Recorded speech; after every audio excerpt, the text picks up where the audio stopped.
increases at the pump, however, even more dramatic, right? About $1 a gallon in just 2 weeks. That means less spending on other consumer goods and restaurants, forcing people to make choices. Vacation? Maybe not.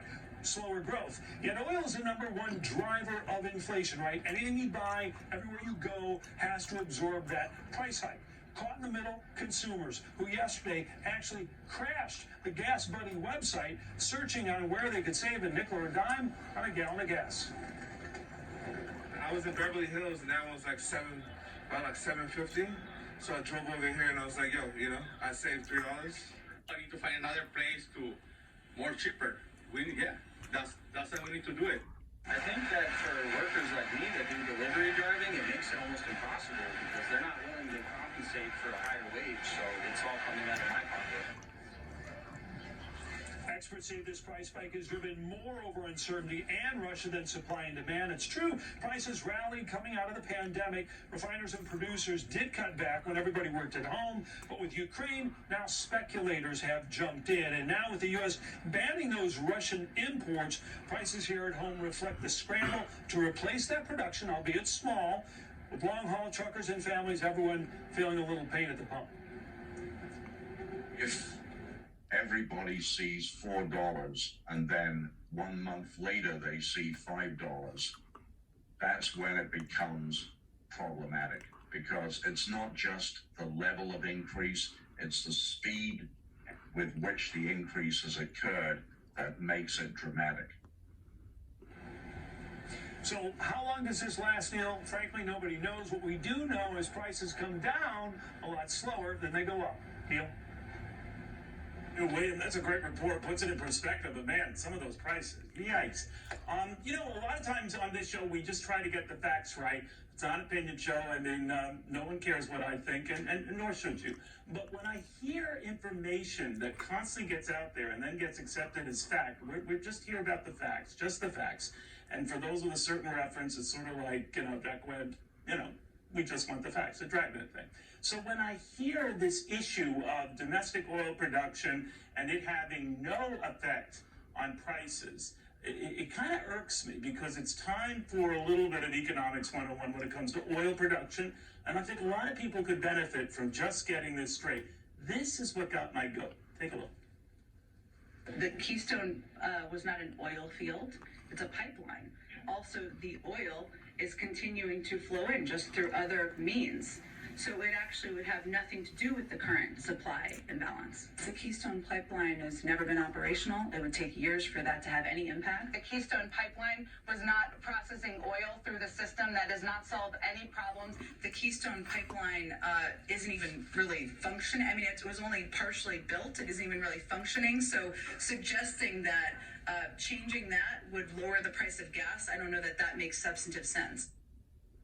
All right, I have great respect for Jen Psaki and the people, trying to push this argument that the pipeline or domestic production doesn't weigh in on the price of oil. But the fact of the matter is, and she's right about this, that at the time the president essentially shelved Keystone, the prospect of getting oil from it immediately anyway was remote. It was at least a year away to get some oil, years away to get the 830,000 barrels that the administration of Donald Trump was trumping at that time. We're going to talk to his energy secretary about that. But I want to stress here, oil trades on the global markets. It's like a stock. So it reacts to developments like it did on January 20th when oil prices jumped and continue jumping. Now, in large part, Ms. Psaki is right to say that a lot of that was the boom we got coming out of a near-stopped economy from the pandemic. Absolutely so. Demand was building and supply seemed constrained. But the markets trade on this like they do any stock. Not on the news, but on the impact of that news. Let me give you an example. When a company comes out with big earnings, sometimes folks wonder, gee, then why did the stock sell? Well, because sometimes the guidance the company gives the prospect that maybe things won't be so robust in the future. So it is trading, and the investors are reacting to that development. Not so much the news of the moment or the path, the latest quarterly earnings, but the prospect that things might not be so good.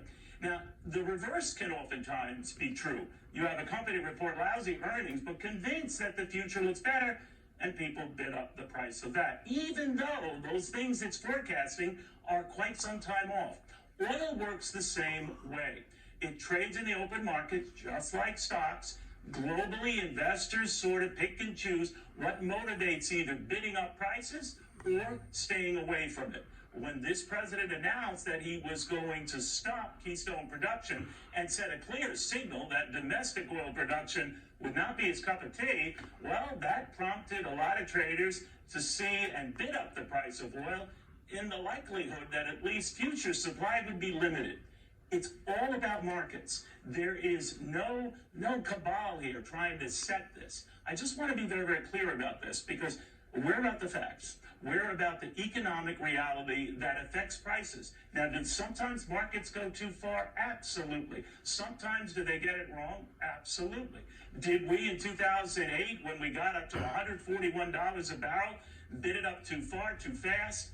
Well, we must have done something because a financial meltdown followed, and within 5 or 6 months, it was down to $31 a barrel.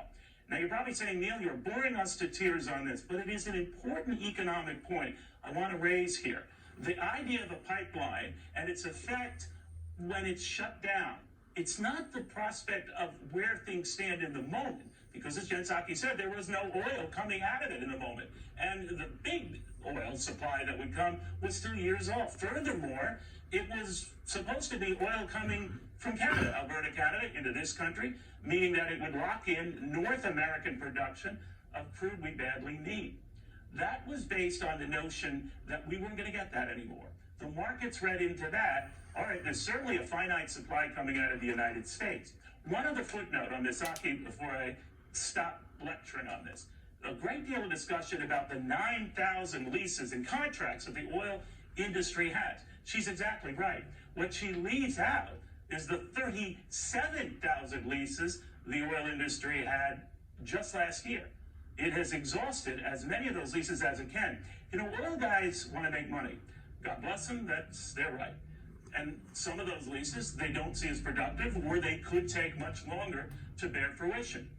But they prioritized enough to take close to 40,000 leases on land and whittle it down to 9,000 today. That's all I wanted to relay here. The real story, what motivates pricing. It's fear and greed. It's anticipation. Sometimes that's right. Sometimes that's wrong. But then there are the facts. And here to help elaborate on them, Gary Kalpon, a good market read.